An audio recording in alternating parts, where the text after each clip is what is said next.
চল্লিশের দশকের কবি, সাহিত্যিক ও সাংবাদিক খান মোহাম্মদ মোসলেউদ্দিনের ওপর গবেষণার মাধ্যমে নতুন প্রজন্মকে এদেশের সংস্কৃতির প্রকৃত শেকড় সংরক্ষণের আহ্বান জানিয়েছেন বিশিষ্টজনেরা। বিকেলে পিরোজপুর সরকারি গণগ্রন্থাগারে তার স্মরণে আলোচনা ও বুক কর্নারের উদ্বোধন অনুষ্ঠানে এই আহ্বান জানানো হয়। অনুষ্ঠানের যৌথ আয়োজক পিরোজপুর সরকারি গণগ্রন্থাগার ও পিরোজপুর সাহিত্য পরিষদ। বক্তারা খান মোহাম্মদ মোসলেউদ্দিনের বর্ণাঢ্য কর্মজীবনের বর্ণনা দেন। প্রবন্ধ ও জীবনী মিলিয়ে তার প্রকাশিত বইয়ের সংখ্যা ৬টি।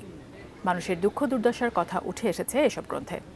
খান মোহাম্মদ মোসলেউদ্দিন স্মরণে বুক কর্নারের উদ্বোধন করেন পিরোজপুরের জেলা প্রশাসক মোহাম্মদ আশরাফুল আলম খান ও অধ্যাপক এখলাসুর রহমান। মুখ্য আলোচক ছিলেন পিরোজপুর টগরা দারুল ইসলাম কামিল মাদ্রাসার অধ্যক্ষ ডক্টর আবদুল্লাহিল মাহমুদ এবং খান মোহাম্মদ মোসলেউদ্দিনের কন্যা এটিএন নিউজের বিশেষ প্রতিনিধি মাহফুজা মোসলেহি।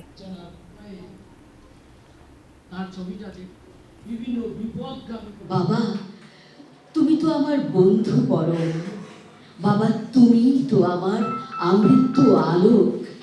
তুমি চলে গেলে আমার সব আলো নিভে গেল। যারা আজকের আয়োজনে উপস্থিত হয়েছে তাদের প্রতি আমরা কৃতজ্ঞতা জ্ঞাপন করছি। আমাদের বিশেষ করে আমাদের সমাজ জেলা প্রশাসক মহোদয়কে আমি ধন্যবাদ এবং কৃতজ্ঞতা জ্ঞাপন করছি